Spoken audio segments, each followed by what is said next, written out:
Page 228, Understudy. Via brought home 3 tickets to her school play a few days after Daisy died. We never mentioned the fight we'd had over dinner again. On the night of the play, right before she and Justin were leaving to get to their school early, she gave me a big hug and told me she loved me and she was so proud to be my sister. This was my first time in Via's new school.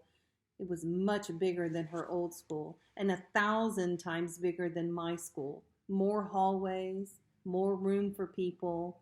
The only really bad thing about my bionic Lobot hearing aids was the fact that I couldn't wear a baseball cap anymore.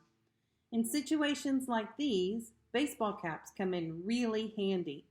Sometimes I wish I could still get away with wearing that old astronaut helmet I used to wear when I was little. Believe it or not, people would think seeing a kid in an astronaut helmet was a lot less weird than seeing my face. Anyway, I kept my head down as I walked right behind Mom through the long, bright hallways. We followed the crowd to the auditorium where students handed out programs at the front entrance. We found seats in the 5th row close to the middle. As soon as we sat down, Mom started looking inside her pocketbook. "I can't believe I forgot my glasses," she said. Dad shook his head. Mom is always forgetting her glasses or her keys or something or other. She is flaky that way. "You want to move closer?" said Dad. Mom squinted at the stage. "No, I can see okay." "Speak now or forever hold your peace," said Dad. "I'm fine," answered Mom. "Look, there's Justin," I said to Dad, pointing out Justin's picture in the program. "That's a nice picture of him," he answered, nodding. "How come there's no picture of Via?" I said. "She's an understudy," said Mom. "But look, here's her name." "Why do they call her an understudy?" I asked. "Wow, look at Miranda's picture," said Mom to Dad. "I don't think I would have recognized her." "Why do they call it understudy?" I repeated. "It's what they call someone who replaces an actor if he can't perform for some reason," answered Mom. "Did you hear Martin's getting remarried?" Dad said to Mom. "Are you kidding me?" Mom answered like she was surprised. "Who's Martin?" I asked. "Miranda's father," Mom answered, and then to Dad, "Who told you?" "I ran into Miranda's mother in the subway. She's not happy about it. He has a new baby on the way and everything." "Wow," said Mom, shaking her head.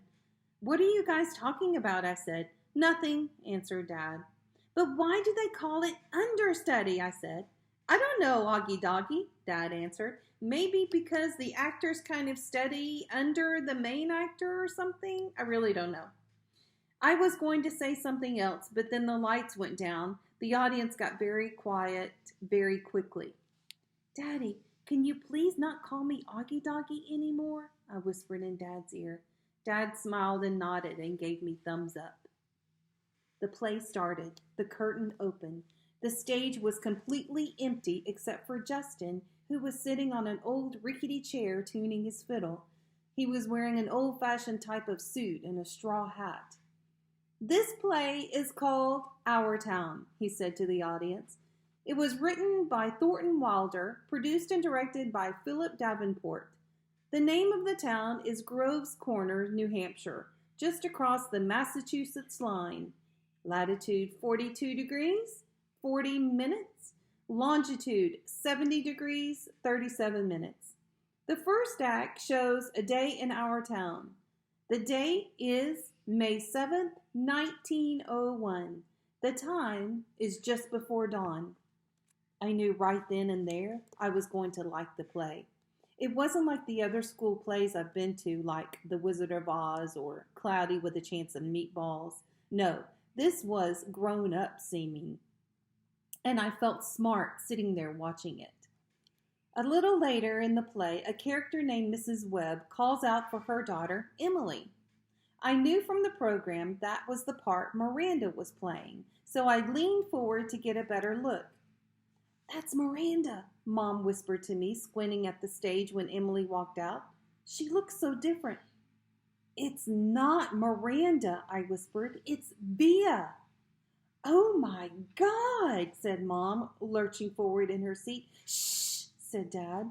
"It's Fia," Mom whispered to him. "I know," whispered Dad, smiling. "Shh."